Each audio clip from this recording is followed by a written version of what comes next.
فيلمنا بيبدأ في غرفة العمليات مع طفلة لسه مولودة، والدكاترة بيكونوا واقفين حواليها، وبعد شوية بتكون والدتها قاعدة على كرسي وبتبص عليها وبتسأل الدكاترة لو كانت بنتها هتعيش ولا لأ. وبتعدي السنين وبنشوف الأم وهي في اجتماع لأولياء الأمور، وبيتكلموا عن مشاعرهم لما أولادهم يسافروا الجامعة ويسيبوهم، وبنعرف إن اسمها ديانا وبتكون مش مركزة ولا فارق معاها، لأن مفيش أي جامعة راضية تقبل بنتها لحد دلوقتي، وبتقول إنها قضت حياتها كلها في رعاية بنتها وتربيتها، ودلوقتي بنتها كبرت وهتعيش الحياة اللي هي اتحرمت منها. فالكل بيبص لها باستغراب لأن باين من كلامها إنها غيرانة من بنتها. وبعدها بنشوف كلوي بنتها وهي بتصحى من النوم، وبيكون عندها شلل ومشاكل في التنفس، وبتعاني من بقعة حمراء على جلدها لدرجة إنها بتاخد علاج كتير جدا كل يوم. ولما بتنزل لوالدتها بنعرف إن عندها السكر كمان، فبتاخد حقنة الأنسولين وبيقعدوا عشان يفطروا. وبنعرف إن كلوي عندها كل الأمراض دي من يوم ولادتها. بعدها بتيجي عربية البريد، فكلوي بتروح بسرعة عند الباب، لكن ديانا بتكون استلمته وبتلومها إنها بتعمل مجهود كبير وده غلط عليها. لكن كلوي مش بتهتم وبتكون عايزة تشوف الرسائل عشان مستنية جواب القبول من الجامعة، لكن والدتها بتقول لها إنه ما جاش. بعدها ديانا بتنزل للبدروم وبيكون معاها شوية حاجات هنعرفها كمان شوية. وبالليل وقت العشاء بتقيس لبنتها السكر وبيكون واطي، لكن بتعرف إن كلوي هي اللي قاصدة عشان تاكل من الشوكولاتة اللي بتحبها، فبترفض عشان خايفة عليها. بعدها كلوي بتكون شغالة على طبعة ثلاثية الأبعاد وبيبان إنها ذكية وموهوبة، وبعد ما بتركب الطبعة كلها بتلاقيها مش شغالة. وديانا بتكون في البدروم وبتتفرج على فيديوهات لبنتها وهي صغيرة. وتاني يوم الصبح كلوي بتسمع صوت عربية، ولما بتبص من الشباك بتلاقي ديانا راجعة من السوبر ماركت وبتكون واقفة بره البيت ومعاها مكالمة. فكلوي بتتسحب عشان تاخد الشوكولاتة من وراها، لكن بتاخد بالها من علبة الدواء بتاعها، بيكون شكلها غريب غير اللي هي بتاخده، وبيكون مكتوب على العلبة اسم ديانا. وبالليل ديانا بتقول لها إن شركة الأدوية بتاعتها فلست وبطلت تنتج الدواء بتاعها، لكن هي راحت للدكتورة وخلتها تكتب لها دواء غيره. فبتعرفها إنها شافت علبة الدواء الصبح لكن كان عليه اسم ديانا، فبتقول لها أكيد كتبوا اسمي بالغلط عشان أنا اللي كنت بشتريه. وتاني يوم الصبح لما بتسمع صوت عربية البريد بتجري عشان تلحقها، لكن بتلاقي والدتها سبقتها واستلمته، ومفيش جوابات جت من الجامعة برضه. فبتاخد بالها إن باب العربية مفتوح وكأن ديانا نزلت بسرعة عشان تلحق تستلم البريد قبلها، فبتحس إن في حاجة غريبة بتحصل من وراها. بعدها بتمسك علبة الدواء وبتقرا اللي عليها، لكن بتلاحظ إن الورقة دي ملزوقة وإن الورقة الأصلية تحتها وبرضه بيكون مكتوب اسم ديانا عليها. فبتقلق أكتر لكن بتقرر ما تتكلمش غير لما تفهم. وبالليل بتتسحب وبتنزل للكمبيوتر عشان تبحث عن الدواء، لكن النت بيكون مقطوع وديانا بتكون بتراقبها. والصبح بتسمع صوت والدتها وهي بتزعق في التليفون، ولما بتخلص بتعرف إنها كانت بتكلم خدمة العملاء. بعدها كلوي بتتسحب وبتتصل برقم عشوائي وبتطلب منه يساعدها ويبحث عن اسم الدواء. في الأول بيرفض لكن كلوي بتقوله إنها مسألة حياة أو موت، فبيقرر يساعدها وبتسأله عن شكل الحباية اللي في الصورة، فبيقول لها إن لونها أحمر. تاني يوم بتكون خارجة مع والدتها عشان رايحين السيما، وبنكتشف إنها ما كانتش بتاخد الدواء وبتاخد الحبوب معاها وبتخبيها. ولما بيدخلوا السيما بتقول لها إنها رايحة الحمام، وبتروح بسرعة على الصيدلية اللي بيشتروا منها العلاج، وبتدخل للدكتورة وبتسألها عن الدواء، لكن الدكتورة بترفض تقول لها أي حاجة لأن دي أسرار مرضى. فبتاخد بالها إن الدكتورة معلقة صورة ليها لما كسبت في لعبة غرفة الهروب، ودي لعبة ذكاء مشهورة عندهم. فكلوي بتقول لها إنها بتلعب مع والدتها لعبة عبارة عن فزورة، وعشان تحلها محتاجة تعرف معلومات عن الدواء. فالدكتورة بتقول لها أكيد هي عارفة إنك مش هتعرفي تحليها لأن الدواء ده بتاع الكلب بتاعها، وإن الكلاب بياخدوه لما بيتعرضوا للعض في رجليهم، عبارة عن مسكن قوي جدا.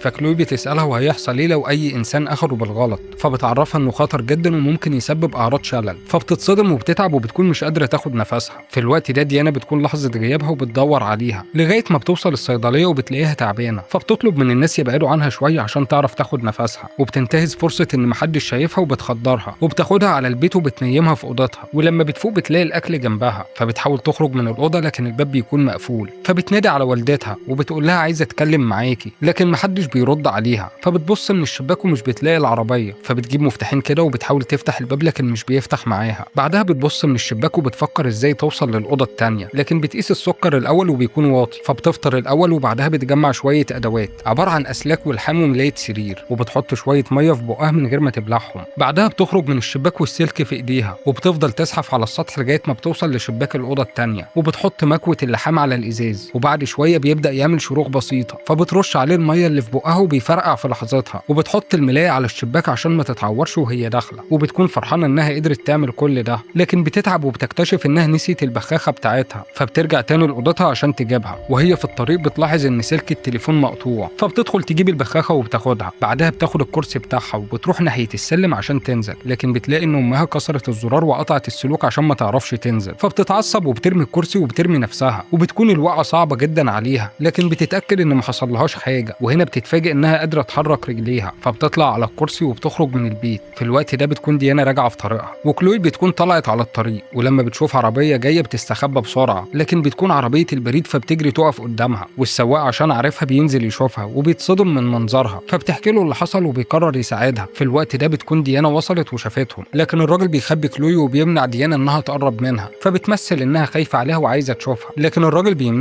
فبتهدده انها هتبلغ الشرطة وهتقول لهم انها لقت بنتها متبهدلة مع راجل غريب في الغابة. فالراجل بيخاف لكن بيقرر انه مش هيتخلى عن كلوي، فديانا بتقول له انها هتمشي وراهم لغاية المستشفى، فبيروح يسأل كلوي لو كانت عايزة تروح المستشفى ولا تروح الشرطة. في الوقت ده ديانا بتفتح شنطة الإسعافات وبيكون فيها مسدس وحقنة، وبتظهر فجأة من ورا الراجل وبتخدره، وكلوي لما بتشوف المنظر قلبها بيدق بسرعة لغاية ما بتفقد الوعي وبيغمى عليها، ولما بتفوق بتلاقي نفسها في مكان غريب، وبيطلع ان المكان ده هو البدروم اللي كانت ديانا بتقعد فيه، وبتاخد بالها ان ديانا بتطبخ مادة غريبة على النار، وبتشوف كمان سلة زبالة فيها ورق كتير من ضمنها جوابات قبولها في جامعات كتيرة، فبتتعصب جدا وبتبهدل المكان كله. وبعد شوية لما بتهدى بتشوف حاجات من خلالها بتعرف الحقيقة. بتشوف صندوق مكتوب عليه اسم ديانا لكن باسم اب تاني، فبتفهم ان ديانا مغيرة اسمها، ولما بتحاول تروح تجيب الصندوق بتلاقي الكرسي مربوط بسلسلة، فبتزحف لغاية ما بتوصل له، وبيكون مليان بكل ذكريات ديانا، فبتشوف صورة ليها وهي صغيرة لكن رجليها بتكون متغطية بورقة، ولما بتشيلها بتكتشف انها كانت بتمشي. كمان بتلاقي في الصندوق ورقة من جريدة قديمة فيها واحد ومراته، ومكتوب خبر خطف بنتهم الرضيعة من الحضانة، وبتشوف ورقة بتعرف منها ان كلوي الأصلية ماتت بعد ساعتين من الولادة، وانها اتولدت في نفس المستشفى اللي اتولد فيها الطفلة اللي اتخطفت، فبتفهم ان هي مش كلوي بنت ديانا، وان ديانا لما ولدت بنتها كانت مريضة وماتت. ولما كانت واقفة قدام الحضانة وبتبص على الأطفال شافت ممرضة جايبة طفلة لسه مولودة، فقررت انها تخطفها. في الوقت ده كانت ديانا بتخلص على ساعي البريد، ولما بتنزل البدروم بتعرف ان كلوي شافت الصندوق وعرفت الحقيقة كلها، وكلوي بتواجهها وبتعرفها انها مش والدتها وانها خطفتها، فبتتعصب عليها وبتقول لها انها انقذتها من اهلها، فكلوي بتقول لها انها كانت سليمة وان هي اللي كانت السبب في كل الامراض اللي عندها. بعدها ديانا بتجيب مخفف طلاق وبتحطه على المادة الغريبة اللي كانت على النار، وبتملى بيها الحقن عشان تديها لكلوي، لكن كلوي بتقدر تهرب منها وبتدخل لمخزن صغير وبتقفل على نفسها، وبتشوف المكان مليان بأدوية غريبة ومواد كيميائية. بعدها ديانا بتجيب مفتاح وبتفتح الباب وبتدخل عليها، لكن بتلاقيها ماسكة ازازة فوسفات وبتشرب منها، فديانا بتاخدها وبتوديها المستشفى بسرعة، وهناك الدكاترة بيقدروا ينقذوها، لكن بتكون مش قادرة تتكلم ولا تتحرك، والدكاترة بيقولوا لديانا ان دي محاولة انتحار، وبيمنعوها من الدخول غير لما الدكتور النفسي يتكلم معاها، وبيكون معاها ممرضة في الأوضة باستمرار. وبعد شوية كلوي بتفوق وبتبص على قلم كان جنبها، فالممرضة بتجيب لها قلم وورقة، لكن قبل ما تلحق تكتب أي حاجة بيضرب جرس إنذار في المستشفى، وبيطلبوا من كل الطاقم الطبي يروح بسرعة على أوضة مريض حالته خطيرة. وفجأة ضربات قلب كلوي بتكون سريعة جدا لدرجة إن قلبها بيوقف بسبب إن ديانا دخلت عليها وفصلت عنها كل الأجهزة، وبتاخدها على كرسي متحرك عشان تهرب بيها. بعدها وهم في الأسانسير ديانا بتقول لها إنها ما تقدرش تعيش من غيرها، وعملت فيها كل ده من زمان عشان تفضل محتاجاها وما تبعدش عنها. بعدها الممرضة بترجع للأوضة ومش بتلاقيها، لكن بتشوف الورقة اللي كانت كتبتها وكان مكتوب فيها كلمة واحدة وهي ماما، فبيعرفوا إن والدتها هي السبب في كل اللي حصل، وبيدوروا عليها في كل مكان في المستشفى. بعدها ديانا بتسمع في الميكروفون إنهم بيدوروا عليها، فبتطلع مسدس وبتكون واقفة عند السلم، لكن سلم المعاقين بيكون مش شغال، فبتحاول تشوف طريق تاني عشان تخرج منه، لكن بتلاقي الكرسي مش بيتحرك، فبتدور على سبب العطل بتاعه، لكن بتلاقي إن كلوي حركت رجليها وحطها قدام عجل الكرسي عشان توقفه، وبتتكلم بصعوبة وبتقول لها إنها مش محتاجاها. في الوقت ده الأمن بيوصل لها وبيقولوا لديانا ترمي المسدس اللي في إيديها، لكن هي بترفع عليهم المسدس وبتقول لهم إنها هتخرج من هنا، فبيضربوها بالنار وبتقع من على السلم. وبيعدي 7 سنين وديانا بتكون مسجونة، وكلوي بتروح لها زيارة وبتكون بدأت تتحرك على رجليها، ولما بتدخل لديانا بتحكي لها آخر التطورات في حياتها وبتعرفها إنها رجعت لأهلها، وديانا بتكون تعبانة لدرجة إن الدكاترة مش عارفين يعالجوها. بعدها كلوي بتطلع من بقها حبوب زي اللي كانت بتاخدها زمان، وديانا بتتصدم أول ما بتشوفها، فكلوي بتبص لها وبتقول لها إنها بتحبها، والفيلم بينتهي.